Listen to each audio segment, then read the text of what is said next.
kita tahu ya kalau sebelum sebelum 1 tahun sebelum pemilu, sebelum election, itu biasanya indeks property growth itu selalu turun.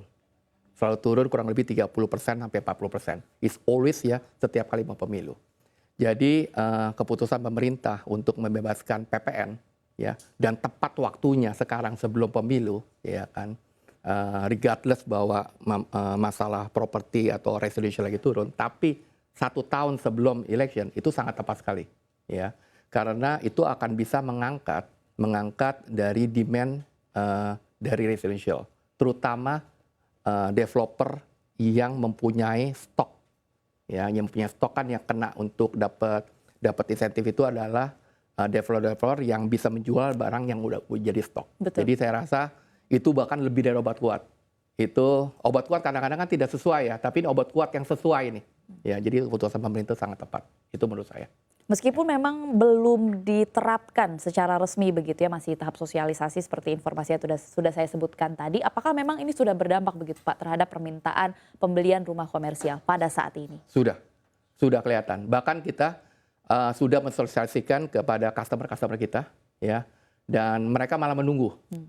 Bahkan beberapa developer ya saya nggak bisa sebutkan, mereka mungkin sudah mendapatkan pre-sale terhadap insentif PPN ini. Jadi kalau sampai nggak jadi ya, kalau jadi ya tinggal di refund atau gimana.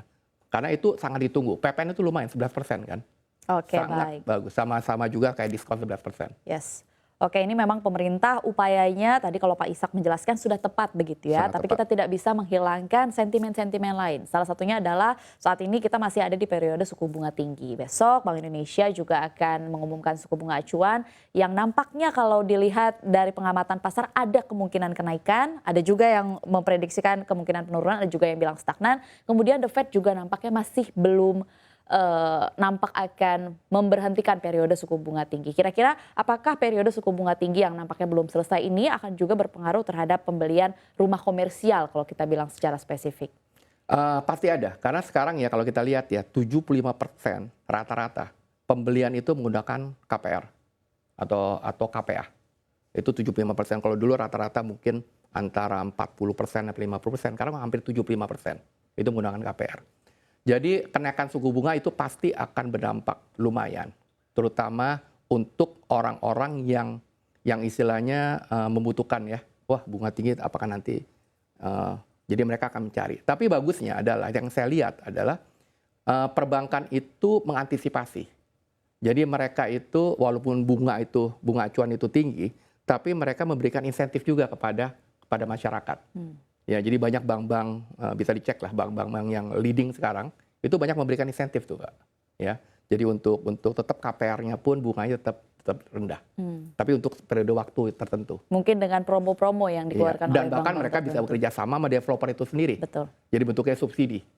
Ya, itu kan creativity dari developer dan perbankan. Oke, baik. Tadi kita sudah membahas soal sejumlah sentimen baik yang positif dan juga yang negatif begitu ya. Kira-kira adakah Pak faktor lain yang kira-kira pada tahun ini, akhir tahun ini dan juga pada tahun 2024 ini akan mempengaruhi penjualan atau industri secara general rumah komersial begitu? Election. Karena saya seperti katakan, kalau kita lihat berapa udah 20-30 tahun terakhir, bisa dilihat ya indeks property growth. Jadi bukannya harga properti ya, indeks property growth setengah tahun sampai 1 tahun sebelum election itu selalu turun 30% sampai 40%. Ya. Jadi misalnya bertumbuhnya misalnya 10%, dia turun 30%, 40% ya tinggal 7%, tinggal 6%. Kalau tinggal 5%, dia kurangin 30%, 40%. Tapi setelah pemilu, dia akan growing up lagi bahkan melampaui penurunan itu atau sebelum penurunan. Jadi itu always, selalu.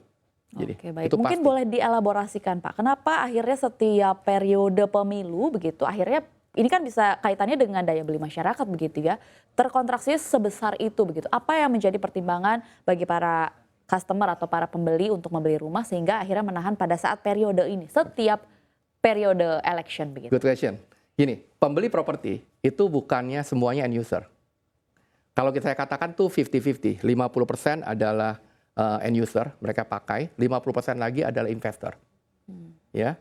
Kalau end user, ya kan, kalau mau election, ya udah oke. Mereka akan beli ya beli aja. Tapi yang berkurang itu adalah investor. Jadi investor yang menahan.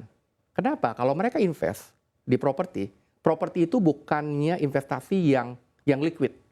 Jadi orang kalau masuk properti itulah investasi yang jangka panjang. Jadi kalau sampai dalam tanda kutip mereka ragu-ragu akan situasi politik, ya akan situasi ekonomi ke depan, ketidakpastian, itu memenahan mereka untuk berinvestasi. Daripada saya investasi sana, mendingan saya investasi di non properti. Jadi karena tidak liquidnya properti, itu membuat investor itu menahan diri untuk berinvestasi di properti sebelum election. Maka itu setelah election, siapapun yang terpilih, itu pasti akan naik lagi indeks growth-nya. Oke, baik. Berarti bisa disimpulkan bahwa sebenarnya serupa dengan investor di komoditas lainnya begitu ya. Rata-rata memang wait and see begitu, terutama melihat pemerintah selanjutnya ini apa nih kebijakannya dan bagaimana keberlanjutannya seperti itu. Lalu Pak Ishak, segmen apa yang kira-kira akan menggenjot kinerja bisnis properti begitu ya hingga jelang akhir tahun yang memang tersisa kurang dari 2 bulan ini? Properti nomor 1 sekarang orang pasti masih fokus kepada residential, tapi yang landed. Landed dalam arti yang punya tanah tapak, rumah tapak. Ya, kita tahu bahwa rumah yang high rise itu masih mencari equilibrium baru antara demand dan supply. Jadi kalau landed itu yang akan naik. Kedua, yang selalu akan bertumbuh itu adalah business park atau logistic park. Karena logistic park itu follow the trade. Trade itu selalu ada ya. Mau trade-nya itu offline atau online itu pasti ada. Jadi seperti Trinity yang katakan, kita fokus pada landed dan juga logistik. Dan opportunistik yang lain adalah dengan kita ada pent-up demand. Pent-up demand terhadap pariwisata. Jadi industri pariwisata itu naik, apalagi setelah COVID ya. Jadi kita kemarin juga kita masuk, salah satunya adalah masuk kawasan pariwisata. Baik. Ya kan, itu yang akan menggenjot the demand dari properti. Oke, baik. Ini berkaitan juga karena memang kalau kita lihat industri properti ini kan tidak berdiri sendiri. Banyak sekali sektor-sektor lain yang saling berkaitan begitu ya. Tadi Pak Ishak sebutkan misalnya logistik, kemudian kalau kita kaitkan dengan konstruksi sangat berkaitan erat begitu. Bagaimana pendapat Anda sebagai developer begitu melihat harga-harga bahan bangunan yang bisa dibilang cukup tinggi karena memang kita saat ini sedang berada di tengah inflasi begitu. Nah, itu salah satu challenge terbesar. Challenge terbesar developer itu bagaimana kita kan jual sekarang nih. We have to anticipate bahwa ketika kita bangun, ya kan, the HPP kita atau COGS kita masih dalam lingkup kita punya budget. Nah, itu challenge sendiri. Ya dengan pengalaman kita, itu udah faktor dari inflation itu kita udah masukin. Kecuali memang developer yang tidak mengantisipasi itu. Ya kan, kita selalu pasti antisipasi. Maka itu dalam kita punya running the number, we always put it the faktor inflation. Ketika kita jual sekarang, kita bangun 2 tahun, 3 tahun lagi, faktor inflation itu kita udah masukin. Jadi kalaupun dia naik, kurang lebih kita udah antisipasi. Ya we have to anticipate itu.